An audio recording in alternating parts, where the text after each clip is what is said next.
Hi, I'm Fox San Antonio's Jessica Headley. And I'm Ryan Wolf. Our greatest responsibility is to serve our Treasure Valley communities, the El Paso, Las Cruces communities, Eastern Iowa communities, Mid-Michigan communities. We are extremely proud of the quality, balanced journalism that CBS 4 News produces. But we are concerned about troubling and irresponsible, one-sided news stories plaguing our country. The sharing of biased and false news has become all too common on social media. More alarming, some media outlets publish these same fake stories without checking facts first. The sharing of biased and false news has become all too common on social media. More alarming, some media outlets publish these stories simply aren't true without checking facts first. Unfortunately, some members of the media use their platforms to push their own personal bias and agenda to control exactly what people think, and this is extremely dangerous to our democracy.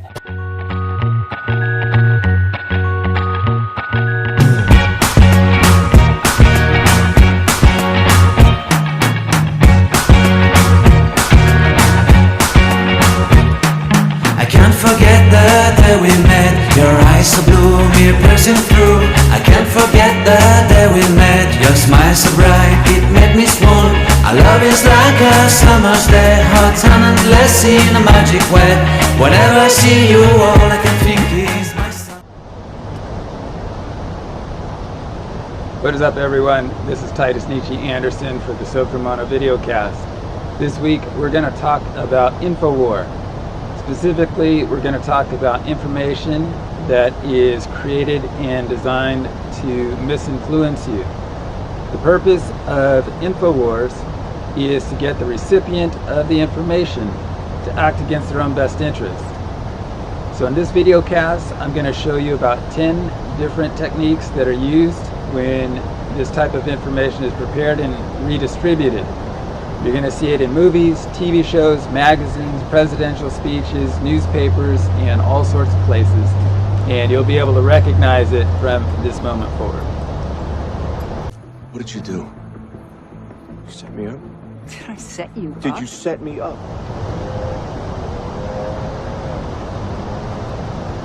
Okay, number one is the false flag. The false flag is when you leave a business card that belongs to somebody else at the scene of the crime. Crime has taken place that you are responsible for, but you leave somebody else's clothing there at the scene of the crime. Or you plant evidence on a person. Those are examples of a false flag. But they can also be used in politics, and they can also be used in business, and they can also be used in newscasting and in news reporting. They can be even used in magazines and TV shows with people who are wearing clothing to give you the impression that they're on your side or that they're members of another group. Not wearing clothing to demarcate you as an enemy combatant or something like that is also a false flag. What did you do? You set me up? Did I set you up? Did you set me up? Okay, number two is the compromat. Compromat means compromising material. It means that your competition or your enemies have gone out of their way to get pictures of you indisposed. They want pictures of you asleep. They want pictures of you intoxicated. They want pictures of you with your mistress. They want pictures of you looking at pornography. They want pictures of you with your competition, conflicts of interest, eating or dining with people you shouldn't be eating or dining with. Anything that can be used as pictorial evidence against you to sow seeds of doubt in the people who you manage, lead, or are trying to influence. What did you do? You set me up? Did I set you up? Did you set me up? Okay, next is the Whisper campaign. The way the Whisper campaign works is you and your friends get out there and you make statements like, I hear that John Doe is homosexual. Have you heard this? Have you heard people stating that John Doe is a homosexual? I hear a lot of people are saying John Doe is a homosexual. The point of the whisper campaign is to work these innocuous statements into your everyday conversation and have enough people doing it so that it has credibility. That's the whisper campaign. That's how you slander a person without naming yourself as a source or naming the source of your information. What did you do? You set me up? Did I set you up? Did you set me up? Okay, next we have the infodemic. What is an infodemic? An infodemic is a deluge of information on a subject that is so overwhelming that it's confounding. It's called an infodemic. It's when the marketplace is intentionally flooded with confusing information about masks, about vaccines, about voting, about the future, about artificial intelligence, whatever the subject material happens to be, but it's not by accident. It's happening intentionally, and the purpose of an infodemic is to overwhelm and to confuse the parties who see and receive the information so that they don't know what to do or what the best course of action is. What did you do? You set me up? Did I set you up? Did you set me up? Okay, number 4 is the Hearts and Minds campaign. Hearts and Minds campaign is when you are campaigning and you're out there and you're trying to communicate that you have people's best interests at heart. But really, you don't have their best interests at heart. You're really trying to misinfluence them. You're trying to get them to waste their time, or you're trying to get them to vote or purchase against their own best interests. That's the Hearts and Minds campaign. But you always give the appearance that you're looking out for the audience that you're speaking to. What did you do? You set me up? Did I set you up? Did you set me up? Okay, number 5 is historical revisionism. Historical revisionism is when you go into the history books and you redact or subtract or take lines away. Or you could seed in certain types of information, characters, lines of conversation, and things like that. Now, when I talk about historical revisionism, you might be thinking about things like the Bible or some history books. But historical revisionism is used in every single course textbook at the university. That's what they want students to think in philosophy, in history, in anthropology, in biology and genetics, in sociology, and psychology. It's the manipulation of norms. And in order to manipulate those, I have to go into your books and redact or subtract certain lines of information that I don't want you to think. And then I have to put in lines of code or information, characters, stories, data, statistics that supports the beliefs or the doctrines or the philosophies that I want you to believe in. What did you do? You set me up? Did I set you up? Did you set me up? Well, as you guys might know, I've been working in this field for a long time. When I was 18, 19 years of age, I started working in sales and marketing and have spent a lot of time with this type of subject material from that perspective. Today, I look at it much more like an intelligence officer, because that's what Sovrumano really is. It's really an intelligence agency and a gaming company. With regards to myself, I have been the victim of all of these types of techniques that have been used on my reputation and even on Sovrumano. I've got about 35,000 pictures out there that have been taken of me while I'm indisposed. I've had people start rumors about my sexuality.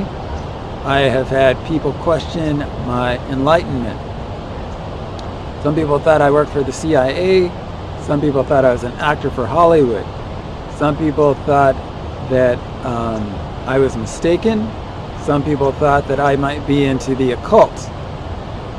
Some people might be trying to supply evidence or get people to question what I'm telling them. All of those things are false. The idea of Hollywood or the FBI trying to make me enlightened isn't what they were expecting if that was what they were trying to do. It wouldn't look anything like what they are expecting. What they're expecting is for somebody to look like the Dalai Lama. Very nice. Yeah, beautiful, right? Tenzin Gasso is the 14th Dalai Lama and the only one who has visited America. During his trip to New York this weekend, the 78-year-old spiritual leader spoke 6 different times. Physically, mentally, emotionally, we all same. So what was your message here in the United States? I always telling people anger, hatred, fear is very bad for our health. That's their idea of being enlightened. That's the only example they have of anyone that they've ever seen who's enlightened. But what enlightenment really looks like is much more like this.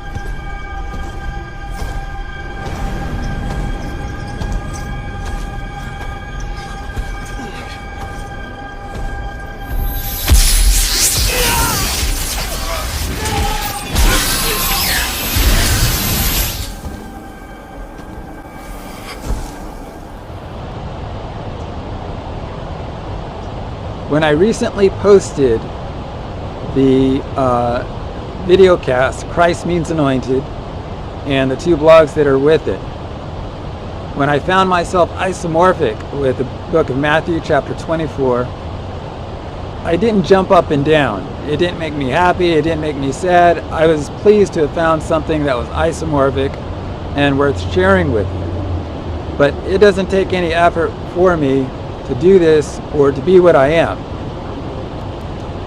In the Purge seminar, one of the aphorisms that we have is, could you, but for a moment, stand in the silhouette of Jesus Christ, or Leonardo da Vinci, or Albert Einstein? Indeed you could. And that aphorism should have so much more depth in meaning to you now that I knew what I was talking about 2 years ago before I saw any of these other isomorphics, synchronicities, or compliments, like my eyes, the tattoos on my shoulder, my first name, being isomorphic with Joseph, or any of these other texts that don't have anything to do with the Bible. That's enlightenment. Then there's the philosophies that I have delineated and continue to delineate and to share with everyone. That's what enlightenment looks like. It's not like some of these gurus and teachers, although I'm not knocking them for what they do. It's just that my enlightenment is a lot different, and it also happens to make me isomorphic with a lot of stories that have been written before. What'd you do? You set me up? Did I set you up? Did you set me up?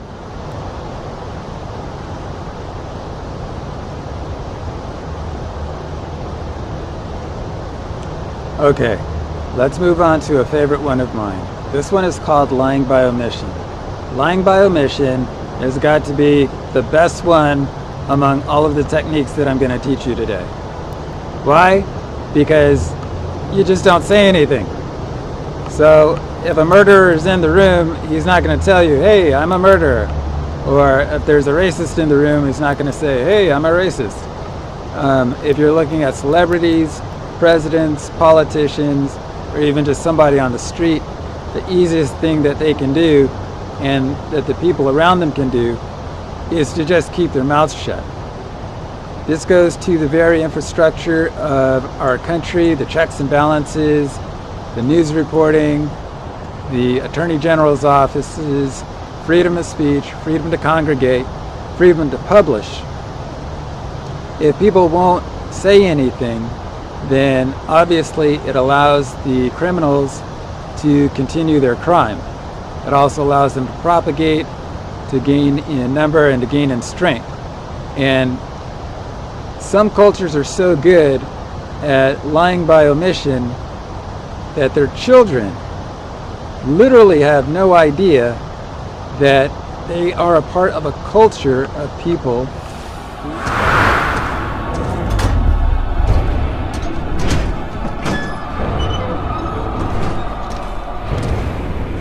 Did you get it? The rock. Yeah, we got it.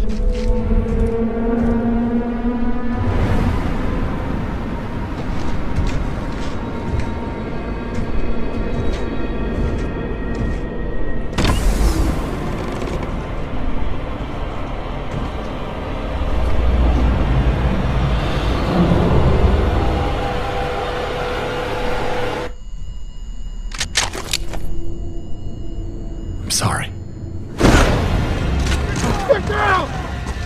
Rats, who are literally thieves, eavesdroppers, sexual assault artists, people who dress up as police and steal. The kids literally think they're part of an Aryan culture or an honorable culture, and nothing could be further from the truth. They'll learn the truth as they get older, but for the time being, they think that they're part of some sort of honorable brotherhood. Nothing could be further from the truth, but the only reason they would think or believe that, or massive numbers of other people would believe that, is because they're lying by omission. The actual numbers are not on the 6 o'clock news. Stories and soap operas are on the 6 o'clock news. Actual statistics and data about their costs are never published. Crimes that are committed here using cybernetics or police that can't be detected by anybody else are never published. And because of these omissions, it changes the picture that you're looking at. And that picture of that person is what allows that person to continue walking amongst the rest of us as if nothing is wrong. But the truth of the matter is that person is supposed to be in penitentiary or dead or supplanted or working for somebody else by now. So that's one of my favorite ones, lying by omission. What did you do? You set me up? Did I set you up? Did you set me up? Okay, now we move on to spoofs. Spoofs are when a company letterhead, a company logo, a company mascot is adulterated or altered in some way so as to change your perception of the company. It could be that you're disclosing something sensitive about the company, you're making a parody or a statement about them, but there's any number of ways that a company can be spoofed. And it's not just company logos and company letterheads and mascots, it's contents of a book, it could be a holy book, it could be certificates, it could be something that is sold as a documentary that's not honestly a documentary. A spoof could be an optical illusion. It could be something that's accomplished with cybernetics. Cybernetics can spoof your nervous system. With cybernetics, I can make you hear things, I can make you see things visually in front of you, like augmented reality. With cybernetics, I can manipulate how you feel. I can make you sleepy, I can make you tired, I can make you awake, I can make you horny, I can make your eyes run. There's any number of things that can be done to the nervous system. You might mistake those tactile sensations or other phenomena for your own nervous system, but it's not. You're actually being spoofed with cybernetics. So that's our next category of spoofs. What did you do? You set me up? Did I set you up? Did you set me up? Okay, now we move on to frames. There's 3 different types of frames. There's framing, pre-framing, and reframing. So when you frame something, you simply say that what you're witnessing is one of the greatest tornadoes in world history. That's a frame. To pre-frame something means that you're about to see one of the greatest tornadoes in world history.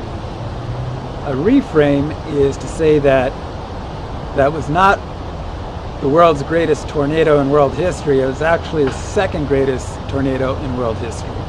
That's a frame, reframe, and pre-frame. Those things are used in politics and they're used in public speeches all of the time. They're a very subliminal way of getting you to shift or categorize information in your imagination in a certain way. You either hold it up high and have all this respect for it, or you reframe it so that it's negligible. So whites are so cool, blacks are so uncool. Blacks used to be uncool, but now they're cool. Christianity used to be cool, but now Christianity isn't cool anymore. Or Judaism is really hot right now. Or nobody's into Judaism anymore.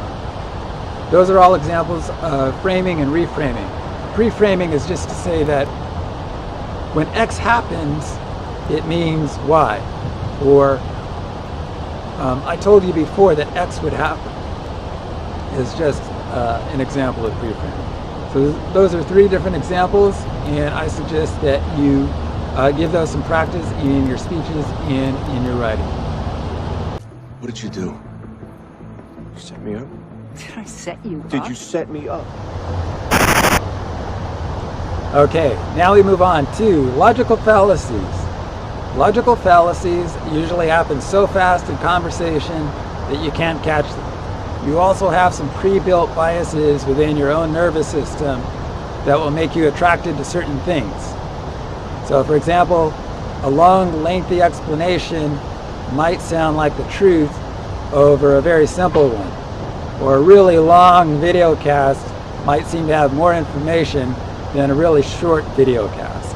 That's your own personal biases, but it's also a logical fallacy because you're not examining it or taking a look at it. Some other examples are exaggerations,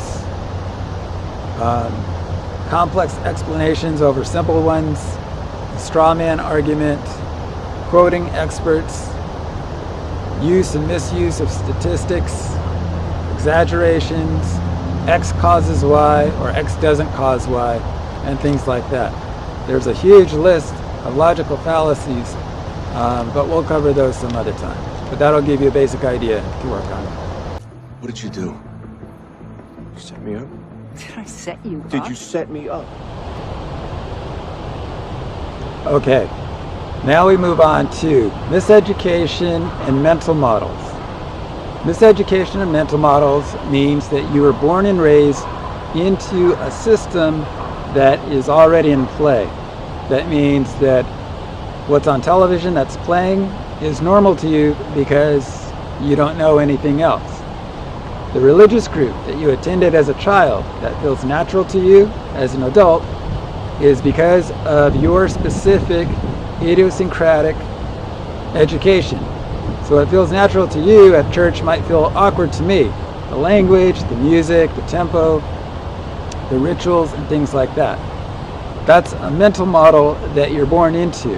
And because of the neuroplasticity of your brain being able to accommodate all varying types of environments and rituals and languages, it makes you very pliable. But it can also make you very susceptible to being miseducated. That could be miseducation in religion. It could be miseducation about your privacy and giving it up. It could be miseducation about sex and when to have sex or who to have sex or at what age to have sex or whether you should be having sex. It could be about marrying outside of your culture or outside of your race or marrying outside of your religion. All of those things will be taught to you by somebody. But it'll be up to you when you get older to evaluate and contrast those things against science to make sure that you are not miseducated.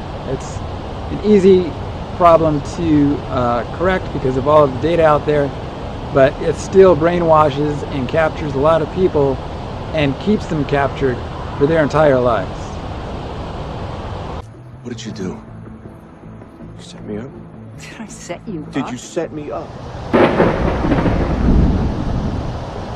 Okay, now we move on to verbal, nonverbal, and pictograms.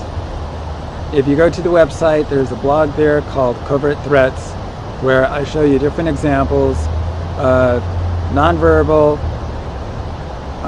innuendo, or the words on the page say one thing, but the picture says something else. Or everything on the left-hand page of the magazine says one thing, everything on the right-hand side of the magazine says something else. Or you can read the pictures clockwise in a circle and see a certain message and things like that. You have to play with it and experiment with it and see what comes up most often to know if you have a pattern or a recurring pattern that's coming up. So with verbal, it's usually just lies or codified speech or innuendo. With nonverbal, it's usually a hand gesture or symbolism or clothing. It could even be what's in the background of a picture. And then with regards to the pictograms, like I mentioned, those are things that can be read by turning the pages of a book or a magazine, and even movies can be watched that way. Sometimes they're broken up into phrases, and there's a phrase for a part of the movie that means one thing that's different from the other. And it can even be done possibly with presidential speeches, where a part of it is for this audience and a part of it is for a different group within the same audience. What did you do? You set me up? Did I set you up? Did you set me up? Okay, you guys, that's going to wrap it up for this video cast on InfoWar. So we have declassified some of the techniques that are used by state actors and non-state actors. I want to point out to you, as I have before, that getting yourself caught engaged in this type of activity is extremely serious, and unless you're a state-sanctioned agency, you're probably going to be in a lot of trouble if you get caught starting rumors about a person or publishing half-truths, or if you confuse people about your loyalty to them. You could find yourself in a lot of hot water very quickly and very unexpectedly. There's a few professions that I've noticed in my own personal observations that seem to attract a lot of guys who think they're smart, but they're not really smart. But you have to be really smart to work within those professions because they're accessible to so many people. So for example, a drug dealer would be one of them. To be a drug dealer, you have to be really smart, not stupid. The other would be a con man. A con artist is very smart, not the type of person who gets caught by law enforcement. You have to stick and move, you have to take off, they can never suspect who was behind a con, you have to be ready to leave. Another is a professional gambler, somebody who plays cards for a living or competes for a living, like in athletics or sports. Another one would be a gangster or some type of mafia type person who is trying to extort money from businesses around town, or who wants you to come to work for him, or who's trying to bully you into a relationship with his syndicate of other businesses and people. And the last one, but not least one, would be some type of an intelligence officer or something like that. When you start publishing or taking contracts to do investigative work and data analysis and things like that, it can get very dangerous. Spying is nothing to play with. It's some of the most dangerous work that you can do when you're going into a company with the idea of betraying them or exfiltrating information or data from them and doing things like that. It can be very dangerous work. So, in conclusion, I just wanted to say that some of these things are our own fault. Sometimes I'm surprised that we watch corporate news reporting whatsoever. I'm surprised that we listen to the same Sunday sermons over and over again. And we even watch the same movies over and over again. If you go to the website, there's a blog there called Movies Are for Mexicans, where I demonstrate that Hollywood has produced the same movie dozens and dozens of times. The context is in a different place all the time, but it's the same algorithm and it's the same movie over and over again. Those things will shape us and influence us as we go about our day. So it's something to keep in mind when there's an info war going on. What did you do? You set me up? Did I set you up? Did you set me up? With regards to our future and with regards to news reporting, I would like to see news reports that are generated by computer software and by queries. So if people are making a lot of Google ad searches or inquiries for a certain subject, then it would be mandatory that it's reported on the 6 o'clock news. Algorithms like that, certain data sets are always reported. I gave you a acronym before, that was PESTLY, which stands for Politics, Environment, Sociology, Technology, Law, and Environment,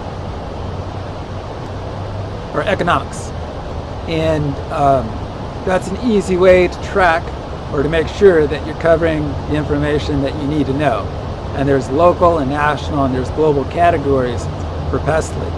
But if you wanted to create your own news feed, you could certainly do that. And then that way you skip a lot of the storytelling that currently occupies 6 o'clock news, as well as a lot of the interviews and things like that can sometimes be worth it and sometimes they're not worth it, but it certainly chews up a lot of your time. And that's an easy way that you can streamline getting the news that you need. What did you do? You set me up? Did I set you up? Did you set me up? Remember that when it comes to InfoWar, the objective is to get a person to act against their own best interests. And that you can watch a broadcast and it may not say anything that's dishonest, but if they can get you just to waste your time, that in and of itself could be a huge advantage to the threat actor. So if it takes a dozen people to put on a 2-hour broadcast and 500,000 people watch it, if they lose 2 hours watching it, they lost 1 million hours. But the dozen people who put the production together only lost maybe 24 to 36 hours. So there's a huge asymmetry there, and there's a huge difference there with regards to how your time is expended and what you got in exchange for your time. You lost 2 hours, you weren't compensated for it.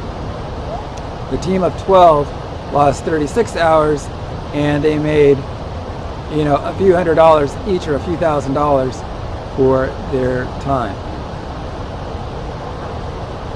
What did you do? You set me up? Did I set you up? Did you set me up?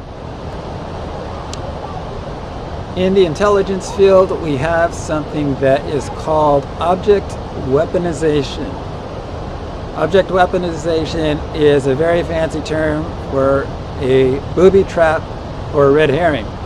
All that means is that you picked up something that you thought was a diamond and it turned out to be Swarovski crystals or cubic zirconium or something like that. But what I am telling you is that our problems as a society are far more broad than object weaponization. I want you to start thinking in terms of environmental weaponization. Just like an animal that's in the wild, I want you to realize that the world you see around you is not the real world, and that you're born into a mental model, and to start looking at the world around you through these eyes, and to realize that everything that you see is choreographed around you, from the billboard ads to the music charts, to the movies, to the messages in TV, to the messages and lyrics, to who your top entrepreneurs are, to what they say in their interviews, magazine covers, to the gestures, to the innuendo, that all of these things are choreographed, and they're all working in harmony and in concert with each other. They're choreographed by an actor or an author somewhere who is the overriding and overwhelming influence on the world that you were born into. Food on your shelf, what's in the fast food restaurants, where it's made, how it's made, the restaurants that are around you, what people are talking about, what's on Facebook, what's on Twitter, what's trending, what's not trending, who's influencing who, and things like that are all choreographed. I am one of the most influential people in world history already, and I'm also a mathematical anomaly that was never expected to happen. I have no page views on my homepage at Sovrumano.com. I have no merchandise sales. My Patreon registers 0 visitors to it. My YouTube videos register 0 page views or viewers there. And I know those things to be false. They've been falsified by the government. And that's just one extreme example of who's allowed to become influential in our society and who is not allowed to become influential in our society, and why. I think when you control for population sizes and things like that, the degree to which we are patronizing corporate news and drinking sugary cans of cola and things like that is a direct corollary with our intelligence and with our dependency and with our degree of alertness. So do be alert, do pay attention to what you're doing, and seize conscientious control of what is teaching you and of what is educating you. I hope you guys enjoyed this video cast, and I hope you have a great day. If you're interested in me being a public speaker for your group here in Los Angeles, you may have to find me personally. I don't think I'm getting my emails, but you can talk to me personally. If you want a one-on-one coaching session, then you can shoot me an email or you can try to reach me personally, and I may make myself available to you that way. All right, but do support Sovrumano.com. It is the birthplace for our new teachers, new books, new institutions. It's also an awesome gaming company, and I'm teaching a lot of neat things there at the site. So from this point forward, a lot of the new stuff will be on a pay-per-view basis, but I hope you've enjoyed what you've gotten so far. Have a great day. Bye-bye. What'd you do? I set you up. Did you set me up? Or you somebody set me up? Why set me up? You set me up. What'd you do? Did you set me up?